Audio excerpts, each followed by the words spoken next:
পদার্থবিদ্যার স্কুলের সপ্তম কিস্তিতে স্বাগত। এর আগের কিস্তিতে আমরা ভেক্টর কাকে বলে তাই নিয়ে আলোচনা করেছিলাম। দুটি ভেক্টরকে কি করে যোগ করা যায়, ভেক্টরের সাথে একটা সংখ্যাকে কি করে গুণ করা যায়, এগুলো নিয়ে আলোচনা করেছিলাম।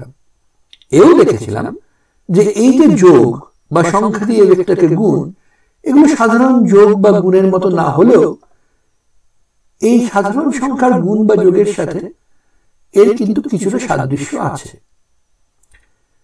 আজকে আমরা সেটাকে এগিয়ে নিয়ে যাব, আর একটু বেশি করে কিছু ফর্মুলা বের করব, যেগুলো দিয়ে ভেক্টরের যোগফলের মান কি করে বের করতে হয়, বা দিক কি করে বের করতে হয়, বা দুটি ভেক্টরের মধ্যে কোণ কি করে বের করা যায়, দুটি ভেক্টরের সাথে সমকোণে আছে এমন ভেক্টর কি করে বের করা যায়, এই সব জিনিস নিয়ে আজকে আমরা আলোচনা করব।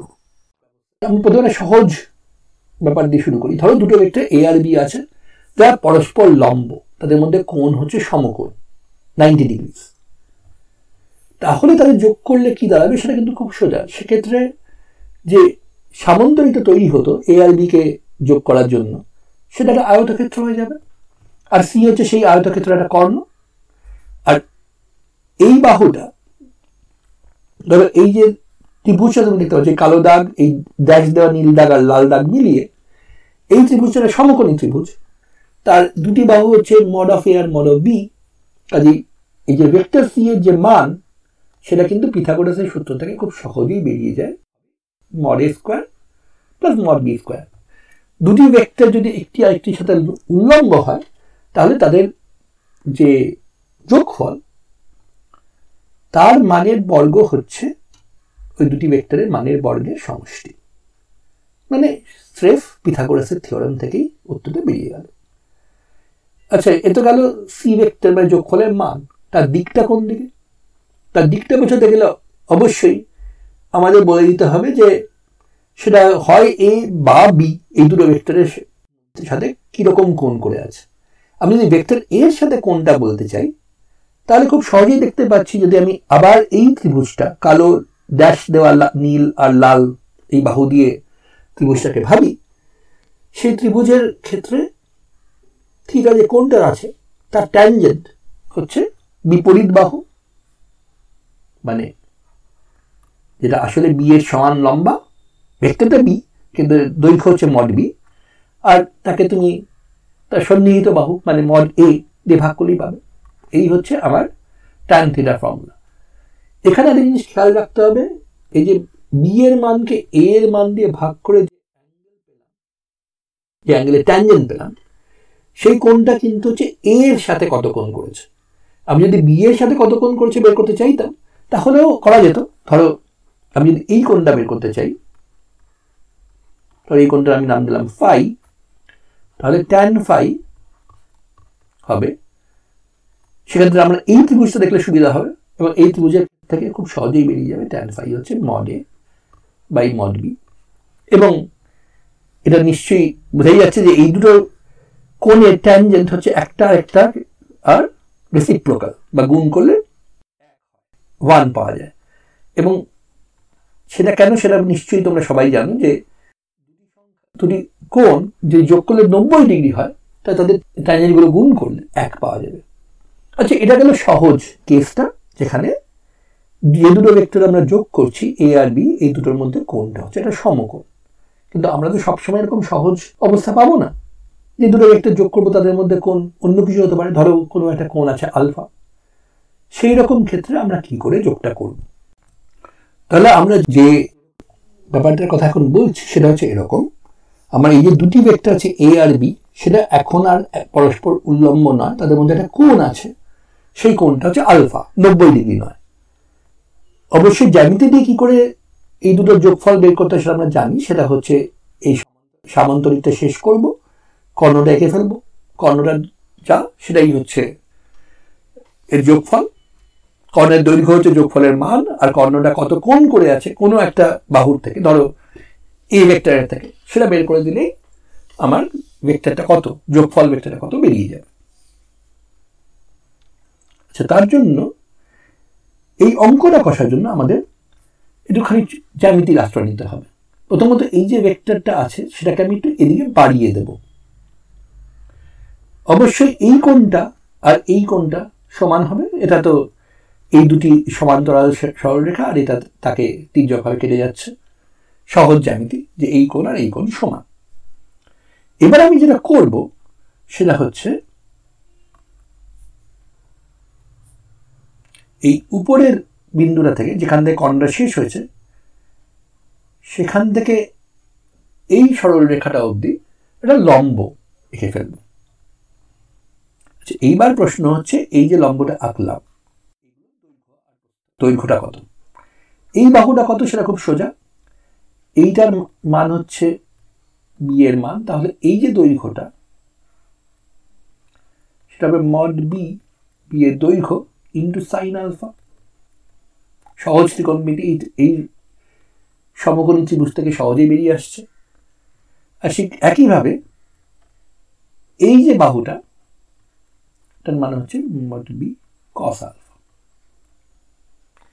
তাহলে কি দাঁড়ালো, আমি এই যে কর্ণটা এঁকেছিলাম, সেই যে কর্ণটা আমাদের এ আর বির যোগফলকে নির্দেশ করে, সেটা কিন্তু শুধু এই সামন্তরিকের কর্ণ তা নয়, সেটা কিন্তু এই যে সমকোণী ত্রিভুজটা তৈরি হলো তার অতিভুজ। সেই সমকোণী ত্রিভুজের বাহুগুলো কি, একটা বাহু হচ্ছে মড বি সাইন আলফা, অন্য বাহুটা হচ্ছে মড এ, এইটার দৈর্ঘ্য, তার সঙ্গে মড বি কস আলফা জুড়লে যতটা হয় ততটা। তাহলে mod A plus mod B cos alpha হচ্ছে এটার দৈর্ঘ্য। যারা জিনিস খেয়াল করে, এখানে আমি আলফা কোণটাকে সূক্ষ্ম কোণ নিয়েছি, অ্যাকিউট অ্যাঙ্গেল, তারপরে তার কস আলফাটা পজিটিভ এবং মড বি কস আলফাটা পজিটিভ এসছে। আমি যদি তার পরিবর্তে স্থূল কোণ নিতাম, তাহলে আলফাটা এসে যেত স্থূল কোণ, এবং সেক্ষেত্রে কস আলফা নেগেটিভ হতো, এবং তাতেও কিন্তু ঠিকই হতো। সেক্ষেত্রে মড বি কস আলফা যে দৈর্ঘ্যটা পাচ্ছি সেটা এদিকে না হয় এদিকে হতো। কাজেই মোট দৈর্ঘ্য কিন্তু mod A plus mod B cos alpha হতো উভয়ের ক্ষেত্রেই। এটা ক্ষেত্রে mod plus mod B cos alpha করলে বেড়ে যেত, এক্ষেত্রে বেড়েছে। আর যদি স্থূল কোণ হতো তাহলে মড বি কস আলফা জোর করলে আসলে কমে যাবে। এই দুটো ক্ষেত্রের জন্যই একই ফল পাচ্ছি, যে এই দৈর্ঘ্যটা হচ্ছে mod A plus mod B cos alpha. এবার বাকিটা তো সহজ, পিথাগোরাসের উপপাদ্য, আর কিছুই নয়। মড সি, এই সি বাহুর লেন্থ কত বা দৈর্ঘ্য কত, মড সি এর স্কোয়ার হচ্ছে এই যে বাহুটা তার স্কোয়ার প্লাস এই বাহু এই লেন্থের স্কোয়ার। এটা আমরা এভাবে বলতে পারি যে এই যে ভেক্টরটা পাচ্ছি আর এই ভেক্টরটা, এই দুটি পরস্পর উল্লম্ব ভেক্টরের যোগফল হয়ে গেছে এখন সি, আর উল্লম্ব ভেক্টরের যোগফল কিরকম হয় সেটা আমরা এক্ষুনি বের করে ফেলেছি। কাজেই এটা আসবে। এখন এ প্লাস বি হোল স্কোয়ারের যে ফর্মুলা আমরা বাচ্চা বয়স থেকে শিখে আসছি, সেটা ব্যবহার করলে কি পাবো, mod A square plus twice mod A into mod B cos alpha plus mod B square cos square alpha, আর এটার বর্গ থেকে পাচ্ছি mod B square sine square alpha.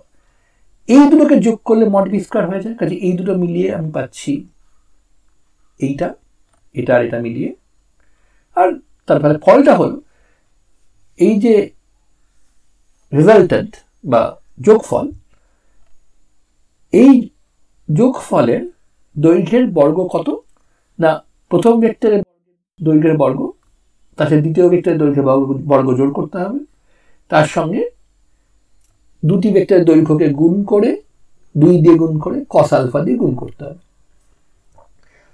এখন তোমরা যারা ক্লাস 11 ত্রিকোণমিতি একটু পড়েছো, তোমরা কিন্তু এই যে ফর্মুলাটা, এটার সঙ্গে আরেকটা ফর্মুলা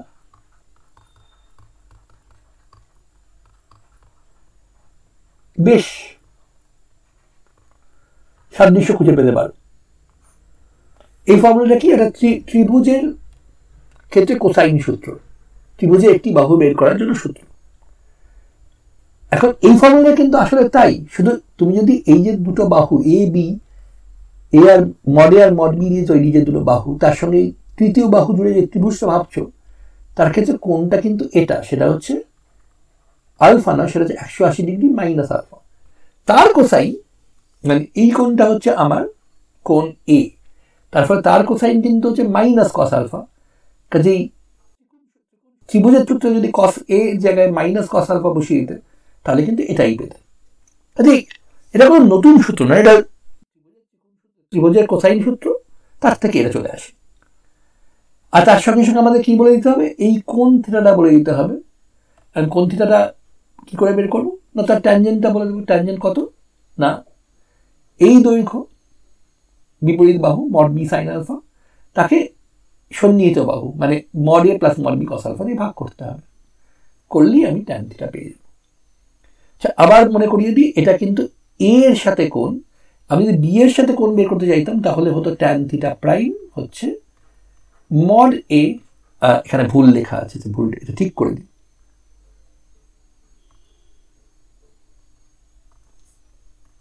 এগুলো কোনোটাই থিটা নয়, এগুলো হচ্ছে,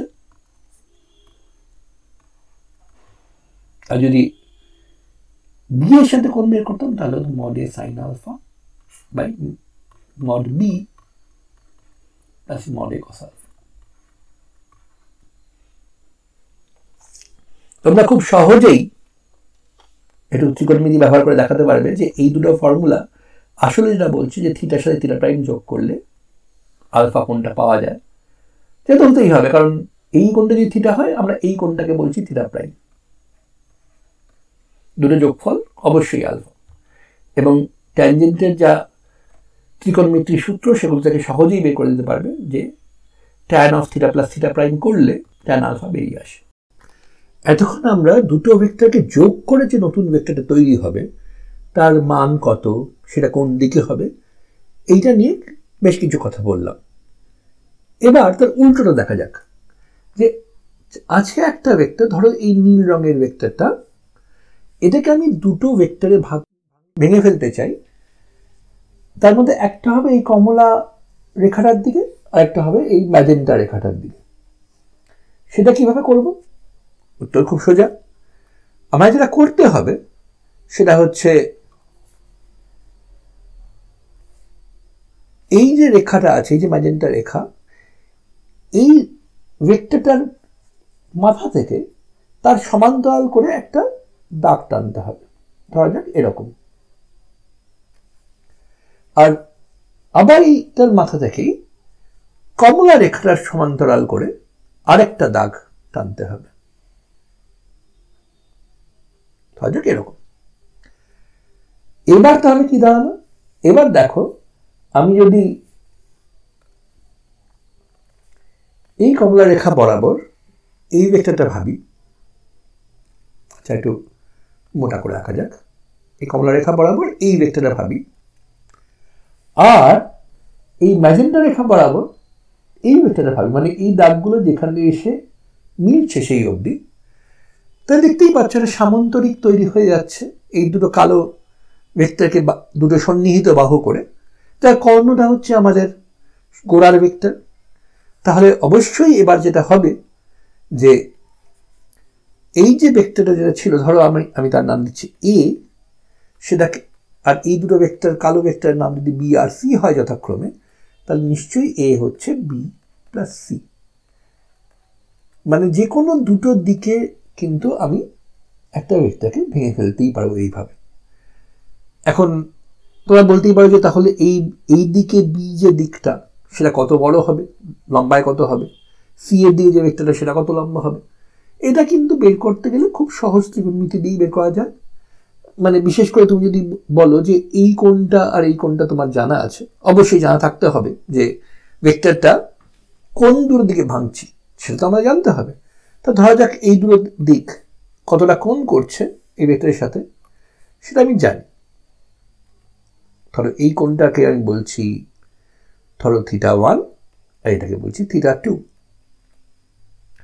তাহলে এবার দেখো যে এই যে ত্রিভুজটা আমরা এখানে দেখতে পাচ্ছি, নীল বাহু, ম্যাজেন্টা বাহু আর কালো বাহু দিয়ে তৈরি, তার এই কোণটা θ1 তো আমার জানাই আছে, সহজ জ্যামিতি অনুযায়ী এই কোণটা হবে θ2। আর এই কোণটা কত হবে? এটা হচ্ছে অবশ্যই আমাদের সেই পুরনো জ্যামিতির ফর্মুলা, 180 ডিগ্রি মাইনাস θ1 প্লাস θ2। এবার বাকিটা কিন্তু সহজ ত্রিকোণমিতির সূত্র, যে কোনো ত্রিভুজের কোনো বাহু তার বিপরীত কোণের সাইনের সঙ্গে সমানুপাতিক হয়। কাজে আমরা পাচ্ছি এই যে গোড়ার যে ভেক্টর তার দৈর্ঘ্যটা কত, তাকে আমি sine of 180 degree minus θ1 plus θ2 দিয়ে ভাগ করুন, করে যে অনুপাতটা পাবো বি এর দৈর্ঘ্য হবে সেটা সাইন অফ θ2 সঙ্গে সমানুপাতিক, মানে উল্টো দিকেরটা। আর সি এর দৈর্ঘ্য হবে সি এর দৈর্ঘ্য এই ম্যাজেন্টা রেখাটা, সেটা হবে সাইন অফ θ1 এর সাথে সমানুপাতিক। আমি কি পাচ্ছি, এখান থেকে পেয়ে যাচ্ছি যে বি এর দৈর্ঘ্য মানে যেটা যে দিকটা θ1 কোণ করছে মূল ভেক্টরের সাথে, সেই দিকে ভেক্টর ভাগ করলে যে দৈর্ঘ্যটা, যে ভেক্টরটা পাবো তার দৈর্ঘ্যটা হবে এই মূল ভেক্টরের দৈর্ঘ্য, তাকে সাইন θ2 দিয়ে গুণ করতে হবে। আর নিচে যেটা হবে সেটা হচ্ছে সাইন অফ θ1 প্লাস θ2, কারণ 180 ডিগ্রি মাইনাস কোনো কোণের যা সাইন আর মূল কোণের সাইন সমান। ঠিক একইভাবে সি এর দৈর্ঘ্য কত হবে, এ এর দৈর্ঘ্য sine of θ1 by sine of θ1 plus θ2। একটু খেয়াল রাখতে হবে যে তলায় যেটা যাচ্ছে সেটা হচ্ছে দুটি দিকের মধ্যে মোট কোণ যা তার সাইন, আর অন্য দিকের যে কোণটা বি এর ক্ষেত্রে বি এর সাথে কোণটা নয় সি এর সাথে কোণটা, তার সাইন উপরে যাচ্ছে। এখন এটা বুঝতেই পারছো যে এই ফর্মুলাটা আরো অনেক সহজ হবে যদি আমি বিশেষ করে যে এমন দুটো দিক ভাবি যে দুটো দিক একটা একটার সাথে উল্লম্ব, মানে θ1 প্লাস θ2 90 ডিগ্রি, এবং সেই বিশেষ ক্ষেত্রটাই আমাদের সবচেয়ে বেশি কাজে লাগে। সেক্ষেত্রে কি দাঁড়ায়, যে আমি একটা ভেক্টর আছে এ, সেটা থিটা কোণ করছে এক্স দিকের সাথে, এক্স অক্ষের সাথে, আর ওয়াই অক্ষের সাথে সে কোণ করছে 90 ডিগ্রি মাইনাস থিটা। এবার আমরা আগের যে ফর্মুলাটা বের করছি সেটা ব্যবহার করতে পারি, সেখানে সাইন অফ θ1 প্লাস θ2টাকে 90 ডিগ্রি সাইন মানে 1 বসাতে হবে। কিংবা সহজেই বলতে পারি যে এই যে ম্যাজেন্টা রেখাটা যেটা ওয়াই এর দিকে কতটা ভেক্টরের দৈর্ঘ্য, যেটাকে আমরা বলছি ওয়াই উপাংশ বা ওয়াই কম্পোনেন্ট, সেটা হবে এ ইন্টু সাইন থিটা, আর এক্স এর দিকে কতটা সেটা হচ্ছে এ ইন্টু কস থিটা। আবার আগের ফর্মুলাটার কথা মনে করিয়ে দিই, এই দিকে উপাংশটা কত হবে বা এদিকে কোন ভেক্টরটা নিতে হবে তার দৈর্ঘ্য কত হবে, সেটা হচ্ছে অন্য যে কোণটা মানে এখানে 90 ডিগ্রি মাইনাস থিটা তার সাইনের সাথে সমানুপাতিক। তাহলে A sine of 90 degree minus theta মানে এ কস থিটা, আর তলায় হরে যেটা আছে ডিনোমিনেটরে যেটা আছে সেটা হচ্ছে সাইন অফ 90 ডিগ্রি মানে 1। তাহলে এই হচ্ছে আমার এক্স উপাংশ, এই হচ্ছে আমার ওয়াই উপাংশ। এখন বিশেষ করে এক্স এর দিকে বা ওয়াই এর দিকে এবং ত্রিমাত্রিক ক্ষেত্রে জেড এর দিকে এই তিনটি উপাংশে ভেঙে ফেলাটা আমাদের অনেক রকম কাজের জন্য সুবিধা করে দেয়। আমরা আগেই দেখেছি যে কোন একটা বিশেষ দিকে একটা ভেক্টর, সেটাকে আমরা কি দিয়ে বোঝাতে পারি, সেই দিকের একক ভেক্টর বা ইউনিট ভেক্টরকে সেই দিকে ভেক্টরের মান দিয়ে গুণ করি। তাহলে আমি যদি এই যে তিনটি দিক এক্স অক্ষ, ওয়াই অক্ষ আর জেড অক্ষ, এই তিনটি দিকে ভাগ করালে যেহেতু আমরা বেশ কয়েকবার করব এবং বহুবার আমাদের করতে হবে ভেক্টর ব্যবহার করার সময়, সেহেতু এই তিনটে দিকের একক ভেক্টরগুলোর বিশেষ একটা করে নাম দিয়ে রাখা হয়। এটা বারবার কাজে লাগে বলে। এই নামগুলো কিরকম না, নামগুলো হচ্ছে এক্স এর দিকে একক ভেক্টরের নাম হচ্ছে আই, ওয়াই এর দিকে একক ভেক্টরের নাম হচ্ছে জে, আর জেড এর দিকে একক ভেক্টরের নাম হচ্ছে কে। আর এই নামকরণের ফলে সুবিধাটা কি হলো, এই যে ভেক্টর এ সেটা তো এক্স এর দিকে এই ভেক্টর যাকে আমি এ প্যারালাল বলছি, প্যারালাল মানে এক্স এর সাথে সমান্তরাল, আর এটাকে বলছি এ পারপেন্ডিকুলার, এটা উল্লম্বের চিহ্ন, এক্স এর সাথে পারপেন্ডিকুলার। এই যে দুটো ভেক্টর, নীল ভেক্টর আর সবুজ ভেক্টর যোগ করে অবশ্যই এই ভেক্টর পাওয়া যাচ্ছে। তার মানে এ ভেক্টর হচ্ছে এ প্যারালাল প্লাস এ পারপেন্ডিকুলার। কিন্তু এ প্যারালালটা কত, এ প্যারালাল হচ্ছে এ প্যারালালের যা দৈর্ঘ্য মানে এ কস থিটা, তাই না? কাজেই এ প্যারালাল এই যে ভেক্টরটা সেটা হবে তার দৈর্ঘ্য এ কস থিটা ইন্টু এক্স এর দিকে একক ভেক্টর কত, সেটা তো আমরা এক্ষুনি নাম দিলাম আই। আর এ পারপেন্ডিকুলার কত হবে, সেটা সেই দিকের দৈর্ঘ্য মানে এ সাইন থিটা তাকে কি দিয়ে গুণ করতে হবে? সেই দিকে একক ভেক্টর মানে জে। আচ্ছা, এখানে লেখার সময় আই এর উপর ফুটকি আর জে এর উপর ফুটকিটা আমি দিইনি। এটা কিন্তু ভুল করে দিইনি এমন নয়। সত্যি কথা বলতে কি, আসল চিহ্ন যেভাবে নেওয়ার কথা তার নিয়ম কিন্তু হচ্ছে আই হ্যাটের আই এর মাথায় টুপি পরানো হয়, ফুটকিটা দেওয়া হয় না। কারণ সব জায়গায় এই নিয়মটা মানা হয় না, কিন্তু এটাই হচ্ছে আসল পোশাকি নিয়ম। মানে সত্যি কথা বলতে একটু আগে আমিও লিখেছিলাম আই হ্যাট আর জে হ্যাট, কিন্তু আসলে লেখা উচিত এই আর এই। আর কে মাথায় তো ফুটকি নেই, বালাই নেই, কাজেই জেডের দিকের জেড অক্ষের দিকে যে একক ভেক্টর তার নাম হচ্ছে স্রেফ কে এর মাথায় টুপি, কে হ্যাট।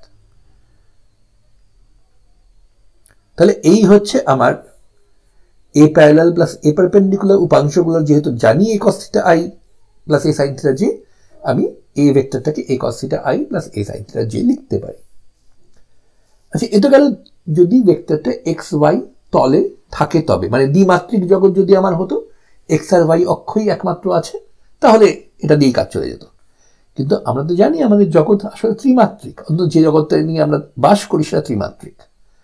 তাহলে সেখানে এক্স ওয়াই আর জেড এই তিনটে অক্ষ মিলে আমাদের গোটা জিনিসটা বোঝাতে হবে যে এই তিনটে দিকে আমি ভাগ করব। আমার এই যে লাল যে মূল ভেক্টরটা আছে সেটা ধরে নিই এরকম একটা তলে অবস্থিত, যেটা এই তলটা জেড অক্ষ দিয়ে যাচ্ছে। তাহলে আমি সহজে যেটা করতে পারি সেটা এই তলের উপর আমি তাকে দুটো অংশে ভেঙে নিতে পারি। তার এই তলটা জেড অক্ষকে যেভাবে যেখানে ছেদ করছে, মানে জেড অক্ষের মধ্যে দিয়ে যাচ্ছে, তো কাজেই জেড এর দিকে একটা উপাংশ পেয়ে যাবো এ জেড ভেক্টর যেটা। আর এই যে অংশটা পাবো সেটা জেড এর সাথে সমকোণে আছে, তার মানে এক্স ওয়াই তলে আছে, তাকে আমি নাম দিচ্ছি এ এক্স ওয়াই। এই দুটো যোগ করে অবশ্যই এ পাবো।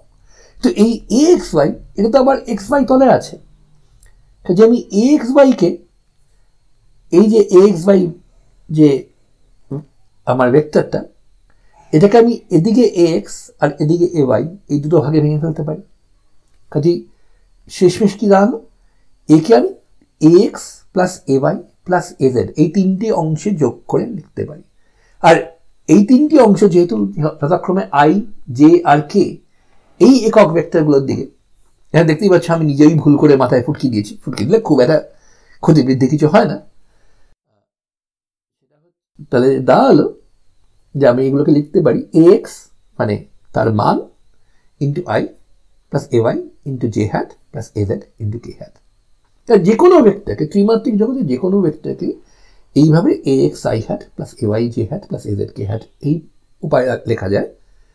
আর এখান থেকে অবশ্যই সহজে যেটা বেরিয়ে আসে সেটা হচ্ছে এই ভেক্টরের দৈর্ঘ্য কত, দৈর্ঘ্য দাঁড়ালো square root of A X square plus A Y square plus A Z square.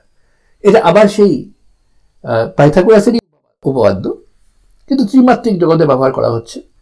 আসলে এই যে লাল দৈর্ঘ্য, লাল ভেক্টর, তার দৈর্ঘ্যটা কত, এটা হচ্ছে এই ত্রিভুজটার অতিভুজ। এই ত্রিভুজের দুটি বাহু হচ্ছে এ এক্স ওয়াই এর মান, আর এদিকে হচ্ছে এ জেড এর মান। কাজেই আমার যে ভেক্টর তার দৈর্ঘ্যের বর্গ হচ্ছে এ জেড এর দৈর্ঘ্যের বর্গ, আসলে এ এক্স ওয়াই দৈর্ঘ্যের বর্গকে যোগ করলে যা হয় তাই। তো আবার এ এক্স ওয়াই নিজে তো হচ্ছে এই যে ত্রিভুজটা, যেটা আবার সমকোণী ত্রিভুজ, তার অতিভুজ। তাহলে এ এক্স ওয়াই স্কোয়ার হচ্ছে এইটার দৈর্ঘ্যের বর্গ প্লাস এইটা মানে এ এক্স তার দৈর্ঘ্যের বর্গ। কাজে সবকটা মিলিয়ে আমি পাচ্ছি এই একটা সূত্র যে কোনো ভেক্টর তার যদি তিনটি লম্ব উপাংশ আমার জানা থাকে এক্স এর দিকে, ওয়াই এর দিকে আর জেড এর দিকে, তাহলে কিন্তু সেইগুলোকে, সেই উপাংশগুলোকে বর্গ করে যোগ করে যা হবে সেটাই হচ্ছে আমার ভেক্টরের মানের বর্গ। তার বর্গমূল করলে ভেক্টরের মানটা পাওয়া যাবে। আচ্ছা, এখানে বলে রাখা ভালো যে সবসময় যে এক্স ওয়াই এর জেড এর দিকেই ভাঙতে হবে এমন কিন্তু মুচলেখা কেউ দেয়নি। ইচ্ছে করলে অন্য কোনো দিকেও ভাঙা যায়, এবং কিছু কিছু ক্ষেত্রে অন্য দিকে ভাঙলেই সুবিধা হয়। পরে আমরা সেরকম ক্ষেত্র নিশ্চয়ই দেখব যেখানে এক্স ওয়াই জেড এর দিকে না ভেঙে বরং অন্য দিকে ভেঙে কাজ করতে সুবিধা হচ্ছে। কিন্তু আপাতত এই যে এক্স ওয়াই আর জেড এর দিকে তিনটি উপাংশে ভেঙে আমরা কাজটা করছি, তাহলে বিশাল সুবিধা কি হবে? ধরা যাক আমার দুটো ভেক্টর আছে, এ আর বি, দুটোকেই আমি এরকম করে উপাংশে ভেঙে নিয়েছি। আর যদি এই আকারে আমাকে ভেক্টরগুলো কেউ দিয়ে দেয়, এবার কিন্তু এই ভেক্টরগুলোকে নিয়ে কাজ করা খুব সহজ হয়ে যাবে। কেন না, আমি যদি এই ভেক্টরগুলোকে যোগ করতে চাই, যোগফলটা কত হবে? স্রেফ উপাংশগুলোর যা মান সেগুলোকে জুড়ে দেবো। এ এক্স এর সাথে বি এক্স যোগ হবে, এ ওয়াই এর সাথে বি ওয়াই যোগ হবে, এ জেড এর সাথে বি জেড যোগ হবে। কাজে এই হচ্ছে আমার শেষের যোগফলের ফর্মুলা। এ প্লাস বি কত? স্রেফ উপাংশগুলোকে যোগ করবো আলাদা আলাদা করে। আর মজা হচ্ছে এখানে তাহলে আমরা যেগুলো যোগ করছি, এইটাতে, এটাতে আর এটাতে, এগুলো হচ্ছে সংখ্যা। এখন ভেক্টর যোগ করার থেকে নিশ্চয়ই সংখ্যা যোগ করা সহজ, কিন্তু এই ফর্মুলাটা ব্যবহার করা খুব সহজে হয়ে যাবে। আচ্ছা, এই যে ভেক্টর যোগ করার সহজ ফর্মুলাটা আমরা বের করেছি, এটাকে এবার একটু কাজে লাগানো যাক। দেখা যাক এই ফর্মুলাটা ব্যবহার করে আমরা কি করে দুটো ভেক্টর কতটা কোণ করে আছে, তাদের মধ্যে অ্যাঙ্গেল কত, কোণ কত, সেটা বের করতে পারবো। সেটা করার জন্য আমরা যেটা করব সেটা হচ্ছে শুরু করব এখান থেকে, যে আমরা জানি, দেখেছি এই ভিডিওতেই, যে দুটো ভেক্টরের যোগফল তার দৈর্ঘ্যের বর্গ হচ্ছে উভয় ভেক্টরের দৈর্ঘ্যের বর্গগুলির সমষ্টি, তার সাথে 2 দিয়ে উভয় ভেক্টরের মানকে গুণ করে তার সঙ্গে কোসাইন, দুটির মধ্যে কোণের কোসাইন গুণ করতে হবে। এখন যেহেতু আমরা জানি যে এ প্লাস বি, এই যে ভেক্টরটি, তার উপাংশগুলো হচ্ছে A X plus B X, A Y plus B Y আর A Z plus B Z, তাহলে আমি খুব সহজেই বাদিকে যে A plus B vector whole square আছে, মানে এ প্লাস বি ভেক্টরের মানের বর্গ আছে, তার জায়গায় আমি এটা লিখতে পারবো। এটা আমরা একটু আগেই দেখছি ত্রিমাত্রিক জগতে, পিথাগোরাসের উপপাদ্য, এখান থেকে এটা আসছে। আর ডান দিকে আমি কি লিখবো না, এর দৈর্ঘ্যের বর্গ, তার জায়গায় আমি A X square plus A Y square plus A Z square লিখবো। আর বি এর দৈর্ঘ্যের বর্গের জায়গায় লিখবো B X square plus B Y square plus B Z square. কাজে এইভাবে আমি জিনিসটাকে সাজিয়ে নেব। এবার খুব সহজেই দেখা যাবে যে বাঁদিকের আর ডান দিকের মধ্যে অনেক জিনিসই কিন্তু একই জিনিস দুবার আছে, বাঁদিকেও আছে ডান দিকেও আছে। যেমন X plus B X whole স্কোয়ারকে খুলে লিখলেই দেখা যাবে X square plus B X square plus twice A X B X আসবে। তার মধ্যে A X square plus B X square কিন্তু ডান দিকেও আছে। কাজে কাটাকুটি করে পড়ে থাকবে শুধু twice A X B x. সেরকম এখান থেকে শুধু পড়ে থাকবে টুয়াইস এ ওয়াই বি ওয়াই, এখান থেকে পড়ে থাকবে 2az bz। অর্থাৎ কিনা, এই যে আমরা লিখলাম এটাকে, এখানে আমি খুব সহজেই এই এক্স স্কোয়ার এই এক্স স্কোয়ার কেটে দেবো, এই বি এক্স স্কোয়ার এই বি এক্স স্কোয়ার কেটে দেবো, এই ওয়াই স্কোয়ার সাথে এটা কেটে দেবো, বি ওয়াই স্কোয়ার সাথে এটা কেটে দেবো, A Z square B Z square. এবং শেষেই কাটাকুটি করার পরে যেটা পড়ে থাকবে সেটা হচ্ছে এই কোসাইন থিটার একটা ফর্মুলা আমরা পেয়ে যাব, যে এই যে দুটো ভেক্টরের উপাংশগুলো পাচ্ছি তাদের নিজেদের মধ্যে গুণ করে যদি যোগ করে দিই, A X B X plus A Y B Y plus A Z B Z, যেটা বাঁদিকে পড়ে রইল, এটা দুইও পড়েছিল কিন্তু দুইটা এখানে কেটে যাবে, সেটাকে আমি দুটো ভেক্টরের দৈর্ঘ্য দিয়ে যদি ভাগ করে দিই, তাহলেই আমি কিন্তু দুটি ভেক্টরের মধ্যে কোণ পেয়ে যাব বা কোণের কোসাইনটা পেয়ে যাব। এখানে যে নিউমারেটরে বা লবে যে জিনিসটা দেখা যাচ্ছে A X B X plus A Y B Y plus A Z B Z, এটা খুব গুরুত্বপূর্ণ একটা জিনিস, এটা নিয়ে আমরা পরের ভিডিওতে কথা বলবো। আর এখান থেকে একটা জিনিস বেরিয়ে আসে যে যদি দুটি ভেক্টর পরস্পর উল্লম্ব হয়, তাহলে কিন্তু A X B X plus A Y B Y plus A Z B Z এই সংখ্যাটা শূন্য হবে, কারণ উল্লম্ব মানে থিটাটা 90 ডিগ্রি আর 90 ডিগ্রি কোসাইন আমরা সবাই জানি হচ্ছে শূন্য। তাহলে দুটো ভেক্টর পরস্পর লম্ব কিনা বের করার জন্য স্রেফ দুটোর উপাংশগুলোকে গুণ করে যদি আমি যোগ করে দিই ভাবে, তাহলে শূন্য পেলেই বোঝা যাবে দুটি ভেক্টর পরস্পর লম্ব। এই দুটি ভেক্টরের উপাংশ দেওয়া থাকলে তারা সমকোণে আছে কিনা সেটা নির্ধারণ করা একটা সূত্র তো না হয় পাওয়া গেল। এই সূত্রটা ব্যবহার করে এবার একটা খুব গুরুত্বপূর্ণ জ্যামিতিক কাজ আমরা করতে চলেছি, পরের ভিডিওতে দেখব। এর পদার্থবিদ্যাতেও কিন্তু প্রচুর ব্যবহার আছে। আপাতত জ্যামিতিক দিকটা ভাবে দেখা যাক। ধরা যাক দুটি ভেক্টর আছে যারা একই দিকে নেই, মানে আমি একটু ছবি এঁকে দেখানোর চেষ্টা করছি। এটা ধরা যাক এদিকে একটা ভেক্টর আছে যার নাম আমি দিচ্ছি এ, আর অন্য একটা দিকে আরেকটা ভেক্টর আছে যার নাম আমি দিচ্ছি বি। এখন এই দুটি ভেক্টর মিলে কিন্তু সবসময় একটা তল নির্দেশ করবে, মানে অবশ্যই দুটি ভেক্টর যদি একই দিকে থাকে তাহলে তারা কিন্তু কোনো একটি নির্দিষ্ট তল নির্দেশ করবে না, কারণ সেক্ষেত্রে অসংখ্য তল ওই একই কমন দিক দিয়ে যেতে পারে। কিন্তু যেই দুটি ভেক্টর একই দিকে হবে না তখন তাদের দিয়ে একটা তল নির্দেশ করা যাবে। এখন আমি যদি এমন একটি তৃতীয় ভেক্টর যার নাম ধরা যাক দিলাম এক্স খুঁজে পাই, যেটা এ এর সাথেও সমকোণে আছে আর বি এর সাথেও সমকোণে আছে, তাহলে কিন্তু সেই ভেক্টরটি এই এ আর বি এর দ্বারা নির্দিষ্ট তলের উপর যে কোনো ভেক্টরের সঙ্গেও সমকোণে থাকবে। এখন আমাদের কাজ হচ্ছে এরকম একটি ভেক্টর খুঁজে বের করা, এরকম একটি ভেক্টর এক্স কে খুঁজে বের করা যা এ আর বি দুটোর সাথেই সমকোণে আছে এবং তার ফলে এ আর বি দিয়ে নির্দেশ করা যে তল সেই তলের সব ভেক্টরের সাথে সমকোণে থাকবে।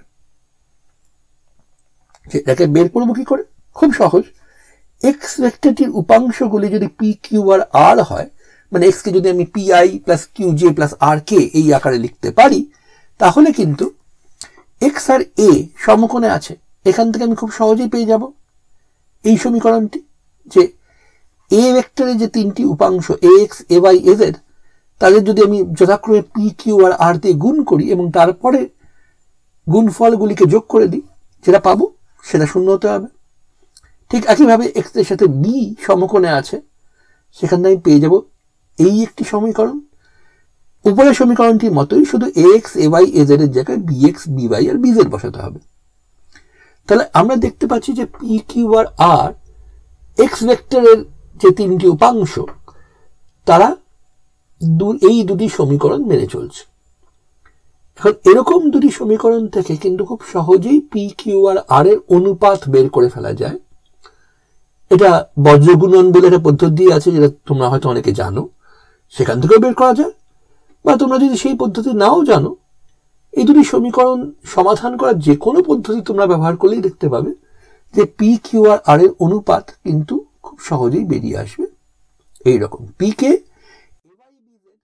এ Y B Z minus A Z B Y দিয়ে ভাগ করলে যা হবে, Q K A Z B X minus X B Z দিয়ে ভাগ করে তাই হবে, আর R K A X B Y minus A Y B X দিয়ে ভাগ করলে তাই হবে। যেখানে একটা জিনিস বলে দিই যে এ আর বি যদি একই দিকে হয় তাহলে কিন্তু খুব সহজেই তোমরা দেখতে পাবে যে A Y B Z A Z B Y এরা সমান, বা A Z B X A X B Z সমান, A X B Y A Y B X সমান। তার ফলে কি হবে? তার ফলে এই যে সমাধানটা আমরা লিখলাম সেটা কিন্তু আর করা যাবে না, কারণ এগুলোর ক্ষেত্রে সবকটাই ডিনোমিনেটর বা হর শূন্য হয়ে যাবে। আবার বলছি, দুটি ভেক্টর যদি একই দিকে থাকে তাহলে এটা কাজ করবে না, এবং কেন করবে না সেটা বোঝাই যাচ্ছে যে দুটি ভেক্টর একই দিকে থাকলে অসংখ্য দিকের ভেক্টর তার সেই একই দিকের সাথে সমকোণে থাকতে পারে। খেয়াল করে, একটি তলের উপর একটি ভেক্টরের সাথে সমকোণে আরেকটি ভেক্টর থাকতে পারে বা আরেকটি দিকই থাকতে পারে, কিন্তু যখন আমি ত্রিমাত্রিক জগতের কথা বলছি তখন যে কোনো একটি দিকের সাথে কিন্তু অসংখ্য দিক সমকোণে থাকবে। আচ্ছা, একটা জিনিস খেয়াল করো যে এখানেও কিন্তু আমরা অসংখ্য ভেক্টরই পাচ্ছি, কারণ আমরা যেটা পাচ্ছি সেটা হচ্ছে পি কিউ আর আর এর অনুপাত মাত্র, পি কিউ আর আর এর মান কিন্তু পাচ্ছি না। কিন্তু সেটাও কিন্তু বুঝতে একেবারেই কোনো অসুবিধা হওয়ার কথা নয়, কারণ যদি কোনো ভেক্টর এক্স আমি খুঁজে পাই যেটা এ আর বি দুটোর সাথেই সমকোণে আছে, তার যে কোনো মাল্টিপল, তাকে যে কোনো সংখ্যা দিয়ে গুণ করলে যে ভেক্টরটা পাবো সে তো এক্স এর দিকেই আছে, সে তো এ আর বি এর সাথে সমকোণে থাকবেই। সেই জন্য এক্স ভেক্টরের মান কিন্তু এই আমরা যা বলে দিয়েছি তার থেকে বের করা সম্ভব নয়। যেটা আমরা বের করতে পারি সেটা হচ্ছে এক্স ভেক্টরের দিকটা কি। পি কিউ আর আর এর অনুপাত কিন্তু শুধু সেই দিক নির্দেশ করে, মানটাকে করে না। আচ্ছা, যদি আমি বিশেষ করে এই অনুপাতটাকে এক ধরে নিয়ে, এটা সুবিধার জন্য শুধু করছি, তাহলে আমরা একটি বিশেষ ভেক্টর পেয়ে যাব যেটা এ আর বি দুটোর সাথেই সমকোণে আছে।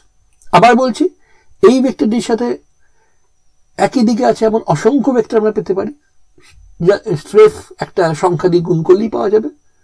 কাজেই যদি আমি শুধু এ আর বি এর সাথে সমকোণে ভেক্টর খুঁজতে চাই তাহলে অসংখ্য উত্তর আছে, তার মধ্যে একটিকে আমরা বেছে নিচ্ছি যেখানে এই অনুপাতটা হচ্ছে 1 বা 1।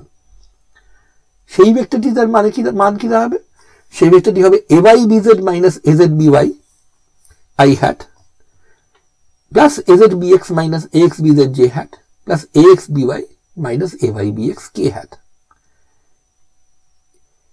এই বিশেষ ভেক্টরটি আমরা পরের ভিডিওতে দেখব। এর জ্যামিতিতে এবং পদার্থবিদ্যায় বিশেষ ব্যবহার আছে। আচ্ছা, এক্ষেত্রে আমরা দেখলাম যে দুটো ভেক্টর দিয়ে গুণ করার মতো দুটো জিনিস আমরা করেছি। একটা হচ্ছে এই A X B X plus A Y B Y plus A Z B Z এই সংখ্যাটা বের করা, আর একটা হচ্ছে এই একটা ভেক্টর বের করা যেটা এ আর বি দুটোর সাথেই সমকোণে আছে এবং তার মানটা এইভাবে নির্দেশ করা হয়েছে। এই যে দুটো ভেক্টরকে একরকম ভাবে গুণ করে আমরা একটি সংখ্যা বা স্কেলার আর একটি ভেক্টর পেলাম, এই গুণ করার পদ্ধতির নাম হচ্ছে স্কেলার প্রোডাক্ট বা ডট প্রোডাক্ট আর ভেক্টর প্রোডাক্ট বা ক্রস প্রোডাক্ট। এগুলো পদার্থবিদ্যায় খুব কাজে লাগে এবং পরের ভিডিওতে আমরা এগুলো সম্বন্ধে কিছুটা আলোচনা করব। তার সঙ্গে আরেকটা জিনিস নিয়েও আলোচনা করব, সেটা হচ্ছে এই যে আমরা এক্স ওয়াই আর জেড এর দিকে যে তিনটি একক ভেক্টর, তাদের নাম তো দিয়েছিলাম আই জে আর কে। তোমাদের কখনো মাথায় এই প্রশ্ন এসছে যে এদের নাম আই জে আর কে কেন? কেনই বা পি কিউ আর নয়? কেনই বা X hat Y hat Z hat নয়? এখন তোমরা বলতেই পারো এ আবার কি ধরনের প্রশ্ন। আই জে কে তিনটি পরপর বর্ণমালার তিনটি পরপর বর্ণ, তাই আই জে কে ব্যবহার করা হয়েছে। তার উত্তর আমি বলবো তাহলে তো পি কিউ আরও ব্যবহার করা হতে পারত। এর উত্তর হয়তো তোমরা বলবে যে এটা হয়তো যে প্রথম ভেবেছিল সে আই জে কে ব্যবহার করেছিল, তাই আই জে কে চলে আসছে। এই উত্তরটা কিন্তু ঠিক যে এটা আই জে কে বলা হয়েছিল সেটা। আচ্ছা, এখানে কিন্তু যেটা আমরা পরের ভিডিওতে দেখব যে আসলে কিন্তু এই আই জে কে নামকরণের পেছনে ভেক্টরের উদ্ভবের ইতিহাসের বেশ কিছু গভীর এবং হয়তো না জানা কথা এর মধ্যে লুকিয়ে আছে। কাজে পরের ভিডিওর জন্য এই দুটি ভেক্টরকে গুণ করার যে দুটি উপায়ের কথা আমরা বললাম সেটা, আর এই যে ভেক্টরের ইতিহাস থেকে তুলে আনা এই যে জিনিসটি যে আই জে কে নাম হঠাৎ করে আই জে কে কেন, তাই নিয়ে আমরা আলোচনা করব। আজকে এই পর্যন্তই থাক।